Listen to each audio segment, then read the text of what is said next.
ভারতে বেকার তরুণদের নিয়ে ককরোচ বা তেলাপোকার সঙ্গে তুলনার অভিযোগ ঘিরে যেমন বিতর্ক তৈরি হয়েছিল, এবার বাংলাদেশে পরীক্ষার্থীদের ফার্মের মুরগি বলার অভিযোগে শুরু হয়েছে নতুন আলোচনা, এসেছে নতুন আন্দোলনের উপলক্ষ।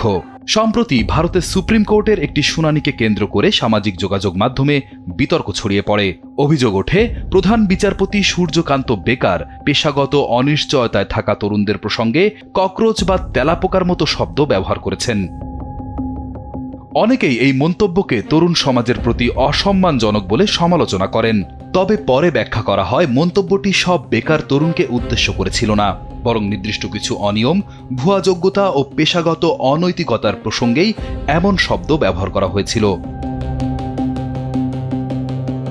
এবার বাংলাদেশে একই ধরনের বিতর্ক তৈরি হয়েছে শিক্ষার্থীদেরকে নিয়ে করা একটি মন্তব্যকে কেন্দ্র করে।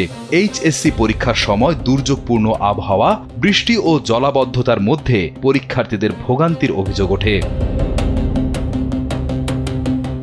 অনেক পরীক্ষার্থী জানান, বৃষ্টির পানি, যানজট ও যোগাযোগ সমস্যার কারণে সময় মতো পরীক্ষা কেন্দ্রে পৌঁছাতে তাদের চরম সমস্যায় পড়তে হয়েছে। এরই মধ্যে সামাজিক যোগাযোগ মাধ্যমে ছড়িয়ে পড়ে একটি ভিডিওতে দেখা যায় এক পরীক্ষার্থীর সঙ্গে ফোনে কথা বলছেন শিক্ষামন্ত্রী ডক্টর আ.ন.ম এহসানুল হক মিলন।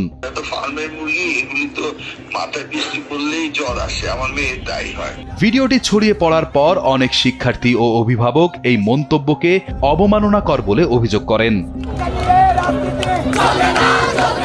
সামাজিক যোগাযোগ মাধ্যমে শুরু হয় সমালোচনা। কেউ কেউ শিক্ষামন্ত্রীর পদত্যাগের দাবিও তোলেন। তবে শিক্ষামন্ত্রীকে উদ্ধৃত করে ছাত্রদলের নাসির দাবি করেছেন, এ কথা মন্ত্রী নিজের মেয়েকে উদ্দেশ্য করে বলেছেন। ব্রয়লার মুরগির মতো উনি ওনার মেয়েকে বলেছেন, এটা উনি বলেছেন।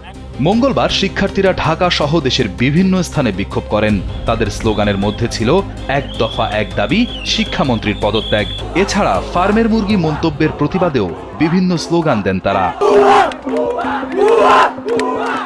রাজধানীর সায়েন্স ল্যাব, নীলক্ষেত, টিএসসি ও উত্তরা সহ বিভিন্ন এলাকায় শিক্ষার্থীরা অবস্থান নেন।